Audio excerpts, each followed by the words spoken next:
Silné ženy regiónu. Sú všade okolo nás. Ženy v mladšom, strednom či pokročilejšom veku, ktorých osud vybočuje z klasických životných koľají. Napriek tomu nesú svoj kríž s úsmevom, berú svoj život s nadhľadom a okolie sa iba s údivom spýtuje, odkiaľ tá sila. My sa ich na to pre vás spýtame.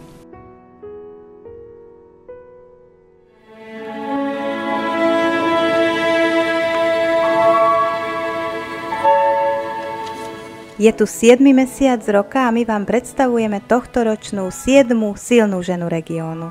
Kým v júni sme zavítali do Andoviec, tentokrát sme navštívili taktiež susediacu obec Nových Zámkov, a to Palárikovo. Tu na obecnom úrade pracuje Alžbeta Jankulárová už niekoľko desaťročí. Najskôr bola najmladšou tajomníčkou Slovenska, no a potom, keď sa menil režim, zmenila sa aj jej funkcia. Stala sa prednostkou obce Palárikovo a túto funkciu vykonáva nepretržite od roku 1991. Za tú dobu sa na čele obce vystriedali 3 starostovia, no ani jeden nemal dôvod vymeniť pracovitú prednostku. Máme tu zase jeden malý rekord. Alžbeta Jankulárová je nielen okresným rekordérom v prednostovaní. Nie sú to však iba takéto najcharakteristiky, ktoré túto skromnú, k sebe mimoriadne tvrdú ženu nominovali do našej relácie. Sú to spokojní zamestnanci obecného úradu, pre ktorých má ich prednostka stále otvorené dvere, i spokojný starosta obce, ktorý jej môže plne dôverovať.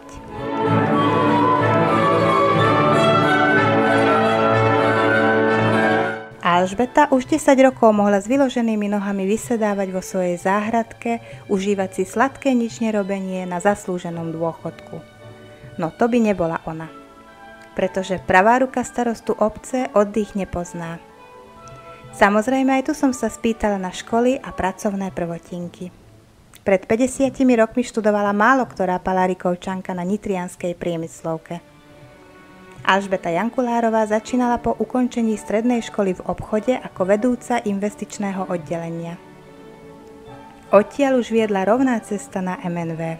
Tak v roku 1982 som prišla na miestny národný výbor, kde som následne vykonávala funkciu tajomníka miestneho národného výboru až do ukončenia činnosti, čiže do záveru roku 1990 a od roku 1991 vykonávam funkciu prednostu obecného úradu v Palárikove doteraz. Nepretržite. Poznáte takýto prípad aj niekde inde v okrese?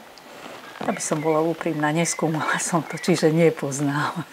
Ale asi není taká prednostka, ktorá... Pravdepodobne nie. Všetko sú to už ľudia o mnoho mladší a zrejme aj neskôr do takéto funkcie dosadení. Pani prednostka, stretli sme sa nedávno pri krásnej udalosti, kedy sa odovzdávala zrekonštruovaná jednota a tam ste hovorili o tom, že si neviete svoj deň predstaviť bez práce. Mňa to tak chytilo, tak povedzte nám o tom, ako vyzerá váš pracovný deň. Tak samozrejme musím priznať, že som workoholik, takže bez roboty naozaj si neviem predstaviť konkrétny deň, dokonca aj deň voľný mám naplánovaný, čo ktorú hodinu, ale to je asi v osobnosti človeka. Takže každý to nejako ináč prežíva. Niekto rád odpočíva, niekto rád číta knihy, niekto pozerá filmy. Pokiaľ sa týka bežného pracovného dňa, ktorý začína pre mňa o 7 hodine na obecnom úrade, vybavujem bežnú poštu, bežné stránky, ktoré prichádzajú, ale hlavne sa venujem rozvojovým úlohám obce, takže musím povedať, že od začiatku som bola pri každej tej akcii, či výstavbe inžinierských sietí, vodovodu, kanalizácie, ešte aj pri plynofikácii, čo bolo v predchádzajúcom období, všetky tie objekty, ktoré sa budovali. Od 82. sa strašne veľa vecí menilo. Ako ste hovorili, prišla plynofikácia, stavali sa budovy a tak ďalej, ale aj tá elektronizácia. Prišla počítačová éra, vy ste sa to všetko za pochodu museli naučiť však? Tak to už dneska sa nad tým nikto nepozastavuje. Dneska absolventi vychádzajú už teda nejakým spôsobom vyškolení. Áno. My sme boli tá generácia, ktorí, keď sme prišli do pracoviska alebo na pracovisko do kancelárie, tak sme boli radi, že sme mali telefón a písací stroj. A klopkali sme a veselo sme si búchali. No potom sa to samozrejme menilo a boli sme nútení sa naučiť pracovať aj s tou novou technikou. Myslím si, že dneska to nikomu nebráni v činnosti. Naučili sme. Absolvovali ste nejaké školenia? Veľmi málo, samoukovia poväčšine, áno. Ale dá sa to zvládnuť, není to taká ťažká a náročná práca. Keď sa to deti v škole vedia naučiť, prečo by sa to dospelý človek nenaučil v bežnej praxi? Určite, že každý to zvládol. Tejto silnej žene regiónu informačné technológie a rýchlo sa meniaci svet neprekážajú. Teším sa aj to, že napríklad dneska dôchodkyne majú záujem o to, aby sa do takých kurzov dostali. Teším sa tomu, doslovne sa tomu teším, lebo sa ľahšie spolupracuje, komunikuje, dajú sa posielať, fotografie, články, texty, informácie sa zrýchľujú. Je to fajn, teším sa tomu. Stará sa o to, aby členovia JDS mohli plnohodnotne tráviť svoj čas. Je pravdou, že už dlhšiu dobu pracujem v jednote dôchodcov, no v tomto období aj v pozícii funkcionára, ale mám veľkú radosť z toho, že sa spoločne s tým výborom usilujeme naplniť činnosť tej spoločnosti, ktorá má záujem sa na jednote dôchodcov podieľať, ale že práve vyplňame im program. Keď pracujete s dôchodcami, musíte vidieť ten rozdiel medzi vami a niektorými vašimi rovesníkmi. V čom to asi spočíva? Odkiaľ vyberiete energiu na toto každodenné fungovanie v práci, ešte mimo pracovnej činnosti a na to, aby ste vyzerali takto, ako vyzeráte? Nič zvláštne nerobím, aby som bola úprimná. Čítam, vzdelávam sa, rozprávam sa s ľuďmi. Kontakt s ľuďmi vraj dodáva energiu. A myslím si, že práve v tom neustálom kontakte s ľuďmi je najviac energie. No o tom sme si už hovorili, tak sa vás pýtam ešte raz, ktoré to obdobie od toho roku 82 trebárs bolo pre vás také najspokojnejšie v pracovnej oblasti? Nemôžem sa tomu nevyhnúť, že keď som bola mladá, som mala o mnoho iné pocity, radosnejšie, veselšie. Myslíte si, že ste mala ešte viac energie? Určite áno. To ani neverím. Mala, neverte tomu, ale mala. Potom samozrejme bolo to obdobie po roku 90 zase iným spôsobom veľmi významné, pretože sa všetko nanovo konštituovalo, nový systém v spoločnosti, takže to zase nabudilo ďalšiu energiu. A toto je také tretia fáza, by som to nazvala, obdobia života, keď sa usilujem byť na pôze dňa. No ale veľmi sa staráte aj o seba vlastne, o to, čo jete, a teda ako sa stravujete, určite aj cvičíte, povedzte nám o tom niečo. Musím vás sklamať, necvičím. No a čo z tej rohlíky? Tak stravovanie určite som oproti mladosti zmenila. Určite je striedmejšie, že netreba žiť pre jedenie, ale jesť pre život, áno, samozrejme. Strašne mám rada ovocie, zeleninu a musím priznať, že aj mäso. Ale obmedzujete to pečivo? Pečivo určite, áno. Múku, múčne výrobky, áno. No a napečiete vnúčatám? Napečiem. Veľmi rada napečiem a porozdávam. Alžbeta je hrdou babičkou. O svojich 3 láskach hovorí s veľkou radosťou a pýchou. Keď vyrastala táto dáma, výchova k láske k rodnému kraju bola ešte samozrejmosťou. To vštepovala aj ona svojim 2 deťom. Nie nadarmo, veď obaja so svojimi rodinami zostali žiť v Palárikove. Tak, mám 2 deti, majú každý svoju rodinku. Mimoriadne sa teším z 3 vnúčeniec, ktoré sú mladé, krásne, múdre, zdatné, šikovné. V mojich očiach najkrajšie deti na svete. A určite tak aj budú do konca môjho života. Dobre. Teším sa na každé stretnutie, na každý telefonát, na každú fotku, ktorú mu MMS-ke pošle. Či jeden, druhý alebo tretí. Z ich výsledkov v škole malého, treba v tom športe, veľmi sa teší. To je najkrajšia radosť, aká ma v živote mohla postretnúť. Bývajú sami tu v Palárikove? Bývajú v Palárikove. Staršia dcéra býva samostatne, ale sme v kontakte. Blízko, to je dobré. Blízko, áno. No a syn býva so mnou, samozrejme v samostatnej domácnosti, ale so mnou. Takže sa teším, že nie som v tom veľkom dome sama, čo by ma určite umáralo. Veľkou pýchou pani prednostky z pracovnej oblasti je priemyselný park obce. Obrovsky sa teším tomu, že sa nám podarilo vybudovať priemyselný park. Ešte viac sa to stupňuje, že pomaly, ale isto tí investori prichádzajú, budujú tie nové fabriky a vytvárajú nové pracovné miesta.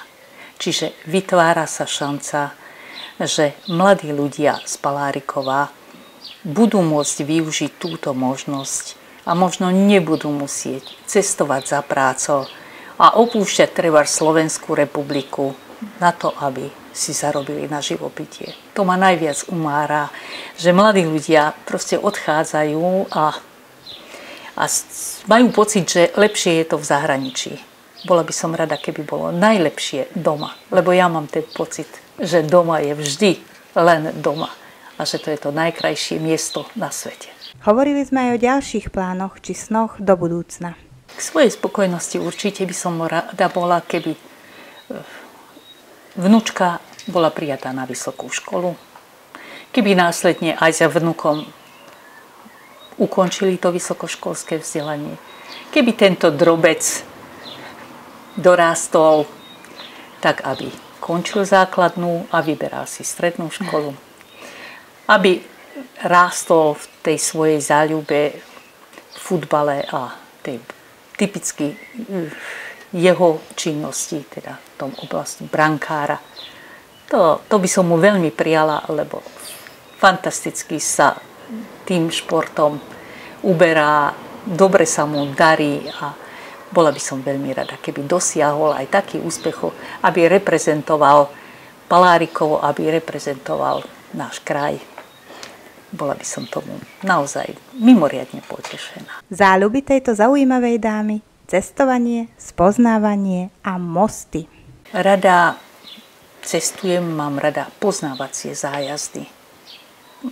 Inklinujem k architektúre, takže veľmi ma zaujíma všetko to, čo buď naši predkovia alebo súčasníci teraz stihnú zrealizovať, čo slúži spoločnosti v oblasti duchovného, ale aj takého trendového, technického alebo obytného. Fascinujú ma mosty. To je niečo, čo sa viem pozerať na most nekonečnej hodiny. Takže vždy, keď sa dokončí nejaký most v našej republike, ja si ho idem pozrieť. Bola som sa a dlho som sa pozerala na to, keď sa staval posledný most v Bratislave a akou technológiou ho posúvali. Trochu sme si pri mostoch aj zapolitizovali. Ja obdivujem prácu stavebných inžinierov, ktorí dokážu takéto krásne diela zrealizovať. Mrzí ma len to, že sa v celej spoločnosti neustále vraciame k tomu, že verejné obstarávanie je nerobené dostatočne dôsledne a že teda vznikajú naviac práce a že pretekajú peniaze, ktoré by nemali pretiecť. To nie je dobrá vizitka pre našu spoločnosť a ani pre Slovensko v Európe. Veľmi by som si prijala, aby to bolo inak. Aby sme mohli povedať, že objednávame to, čo potrebujeme, objednávame u toho, kto je kvalitatívne v našich praktických skúsenostiach už najlepší a ktorý naozaj to dielo s hrdosťou toho stavbára dovedie do konca. Okrem toho cestovania musíte byť aj dobrá záhradkárka, máte krásnu záhradu, tu stoja v pozore ešte aj rastlinky. rada sa vybíjam v takej činnosti, ktorá vás unaví aj fyzicky. Áno, keď môžem chvíľočku mozog vypnúť a mechanicky sa unavím. Takže to cvičenie nahrádzam prácou v záhrade a verte, že mám 2 záhrady, takže mám čo robiť. Kvetinky a záhradka si tiež žiadajú svoj čas od majiteľky, no pohľad na čerešňu bolí. Manžel pani Alžbety spadol z tohto stromu na dvore pri oberaní čerešní a následným komplikáciám po zranení podľahol. No strom rodina nevyťala. Vraj on za nič nemôže. Tak pred 5 rokmi mi bohužiaľ práve z tejto krásnej čerešne v našom dvore nešťastne spadol manžel a neskončilo to dobre. Po 3 mesiacoch sa odobral a viac sa s nami už nestretol. No teraz máte toho anjela, hej? Toho mám anjela, áno, určite. Mám toho anjela a verím, že nás kdesi zhora stráži. No, nechali ste ten strom, nehneváte sa naň? Na strom sa nehnevám. Strom určite nie je vinovatý. Ale chýba nám. On bol už dôchodcom? Bol v tom čase, áno, dôchodcom. Ale to nie je vlastne podstatné, či bol dôchodcom. Chýba nám v rodine, ale chýba, myslím si, že aj priateľom známym, s ktorými rokmi spolupracoval. S veľkou láskou, iba s bolesťou v očiach sa rozhovorila o svojom manželovi, správnom chlapovi a veľkom fanúšikovi futbalu. Boli sme totálne odlišní. On naozaj holdoval športu. Mal rád mladú generáciu. O futbalistoch, dorastencoch, žiakoch, proste od najstarších po najmenších vedel totálne všetko. Vedel, kto kedy bol na tréningu, kto kedy, z akých dôvodov nebol, kto si kde čo zabudol, proste kde bodoval, kde nebodoval, nástenky, tabulky.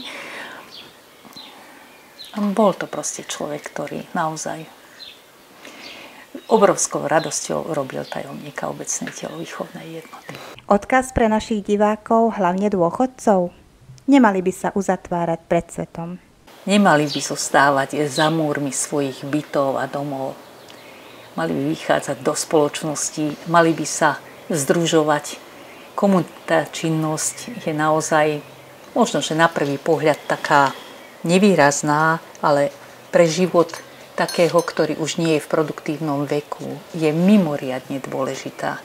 Aby mal pocit, že žije pre niekoho, že je tu pre niekoho, že niekto na ňo čaká, že niekto s ním chce rozprávať, že mu chce pomôcť. A naopak, potom samozrejme sa aj očakáva, že práve on sa zase zapojí do tej činnosti a to svoje, čo vie robiť, to preukáže, pomôže, zabezpečí, urobí, čo len zaspieva, zanúti, zatancuje, zacvičí, možno zorganizuje divadelné predstavenie, možno nejaký zájazd, možno nejakú inú činnosť spoločne bude navrhovať, organizovať. A to je na tom niečo nenahraditeľné, pokiaľ sa takýmto komunitným spôsobom žije v tej dedine, pokiaľ sa združujú podľa profesí, pokiaľ sa združujú podľa záujmov. No a mládež? Tá by mala pracovať. Na sebe, pre spoločnosť. Práci sa netreba báť. Naozaj práca zušľachťuje, aj keď to nie je moderné heslo. Ale len prácou, systematickou, dôslednou sa dá docieliť vrcholu alebo minimálne takého úspechu, s ktorým bude sám ten človek spokojný. Nejde o ocenenie spoločnosťou, ale aby sám jedinec mal pocit, že toto je to, čo chcem, čo mi prináša radosť, čo mi prináša úžitok, čo ma uspokojuje. Aký máte názor na našu televíziu? Programy, ktoré pripravujete s láskou pre svojho televízneho diváka a chcete ho na jednej strane poučiť, priniesť mu aj zábavu, aj vyplniť jeho voľný čas. Takže ja si myslím, že treba kvalitne túto činnosť aj naďalej vykonávať a budete úspešnou televíziou, pre všetkých divákov, ktorí prenáša TV Nové Zámky. A presne toto je našim cieľom, pani prednostka, aj s týmto rozhovorom. Zabaviť, poučiť, ukázať cestu, rozšíriť obzor. Ďakujeme za pomoc. Silné ženy regiónu. Možno aj vy poznáte vo svojom okolí ženu, ktorej príbeh môže dodať silu iným. Nezvyčajný osud, životné peripetie, rozumný nadhľad a nasledovania hodné putovanie každodennosťou. Možno ste takou osobou práve vy. Dajte vedieť o sebe, o svojom okolí, upozornite nás na svoju kamarátku, kolegyňu či susedku. Prídeme a vyspovedáme ju. Ozvite sa. Možno ten príbeh pomôže niekomu inému niesť svoj kríž.